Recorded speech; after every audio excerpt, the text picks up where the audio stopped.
So I just want to start off by saying this is where we left off the last video, and I did say to you on it, do not sew yet, because although we've laid down all the stitching and the applique shapes and we've done all the work, what we didn't do was finesse this the way that this is going to work. All right, now we've laid it down as I viewed it, as the pattern or as the picture unfolded to me.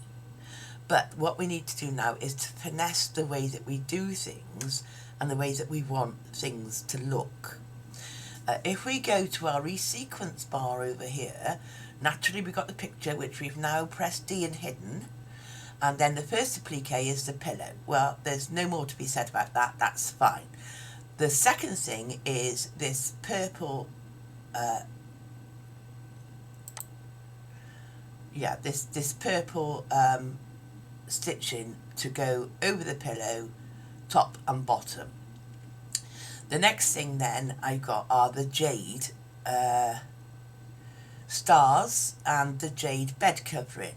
But to be perfectly honest with you, before we do those embroidery stitches, I want to take hold of these two brown material appliques and move that up underneath the pink stitch, the purple stitching, because that's the only time I'm using that colour purple. But then I do want my applique pieces to work first, because once you've got the applique down, then you can work with your other. It's always better to do the overlapping embroidery secondary, yeah? So coming down to our next embroidery pieces, which is this pink, and I'm looking at I'm looking at the colour of that, and I'm going to pick up those two and put them underneath that applique part. All right, because we know they have to go down before the dress. Then I'm going to come down and pick up the dress pieces and move them up underneath. And then I'm going to come down, that is our last applique. So then I'm going to come down and move the jade applique up. And now, as you can see, quite naturally it follows that having done those applique pieces, it can go back and do the jade stars and the jade bed covering. Then it can go on and do the pink heart on the bed, and then you can go down and do the teddy bear and the black eyes after. Okay? Now, I wanted to just show you something else, and clicking off it because that was the last thing. Oh, where is the white? Hang on a moment, we got white here somewhere. There it is, the white stitching. So it's going to go pink, white, brown. That's fine. That's okay, and it's all underneath the applique. But what I'm going to show you something else now that we've not broached on. Up here, at the moment we're in resequence and we're in object mode, which gives you object type. But see this other button I have, and you will see it will switch you to colour list. Having switched that, okay, it reports my colour sequence. All right.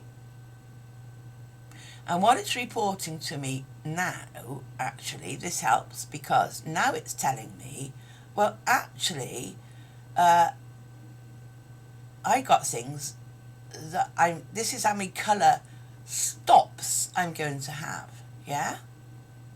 So that's not really what I wanted. So it seems to me I have picked the same colour for the heart as I have for the, no, where's that? No, that's the pillow, right? What's this then? Oh, now I do see what now this becomes clear.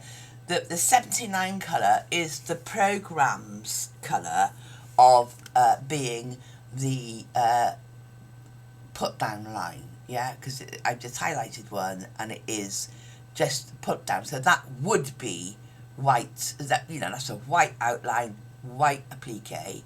Then the purple, which is, if I click that, yeah, are the two lines.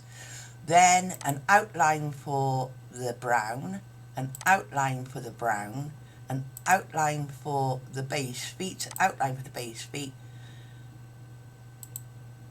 Where's that one? Outline for the hand. Then it comes to this purple.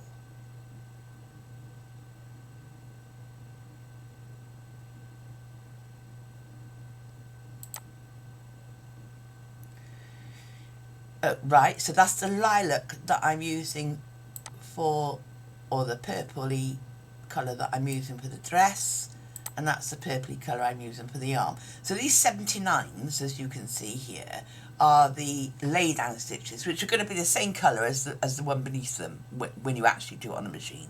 Then I come to doing the hats. No, yeah, I grouped it, so it's going to do one or the other first, the hat, and then the bed, or the other way around, yeah. Then this pink is different, that's the heart it's going to do. That white is the band it's going to do.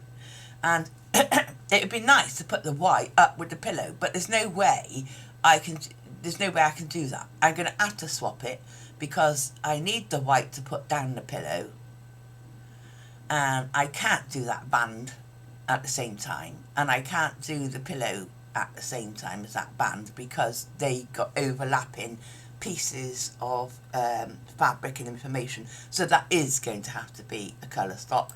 This colour then, again, it's the same colour as I'm using around the edge of the bed, yeah, but it can't go up with the same colour, because again it's over the top of the purple and that. So there are times, and then the last thing obviously is the black is the face. So there are times where you cannot group colours together. So this is just something I wanted to bring to your attention. I'm now going to save it again, because that's, I'll just click off and save. So I have now put it into an order of the way I perceive it to stitch out. One more thing that we've not broached on yet, and that is to review our work before we've actually stitched it out. And within my program, and I know you can do it in Hatch as well, because it's very, very similar, and in most other programs, if you've got a decent program, you would have the opportunity to actually view this stitch on your screen, to test it and to see any unforeseen problems before you actually write it to go to your computer. So if we look up here, okay, we have, I've got a symbol there that says Stitch Player. I'm going to click that, and as you can see, it will start to stitch.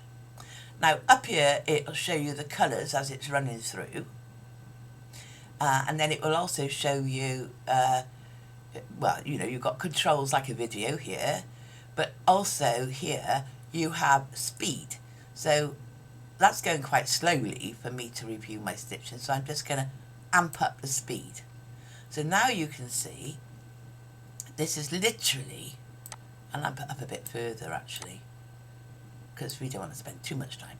But now this is the order in which things are stitching out, okay? So if something glaringly obvious happened, you should be able to spot a bad mistake.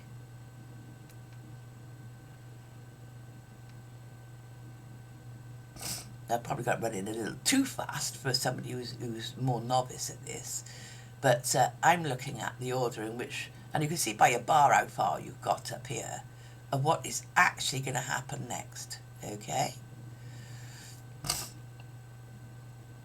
And this is showing you exactly how your machine will stitch it.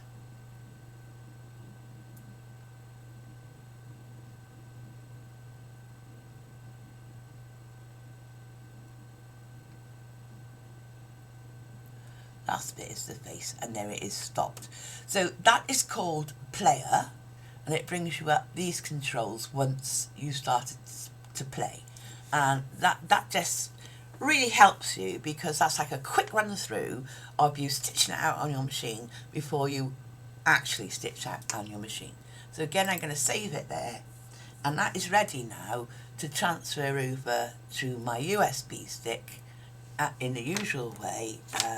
You know, you pop your USB stick in, and I'm just going to click off or escape. Escape, so that it's got rid of my player controls. So I'm back to where I am. Put my hoop back on. I think, where's my hoop? Show hoop. Right, put my hoop back on, and I think we agreed last time that this was now centered in my 8-inch hoop. This is the name of it, but it's actually an 8-inch hoop now this time, because I don't need it, the hoop, to be this little seam is smaller than the last seam that we did. I'm not going to change the size. I'm going to keep it the same, and I want to see actually how it stitches out. So that's that part dealt with, and then we now move on, and what we need to do is the preparation of the fabric before we actually come to sew.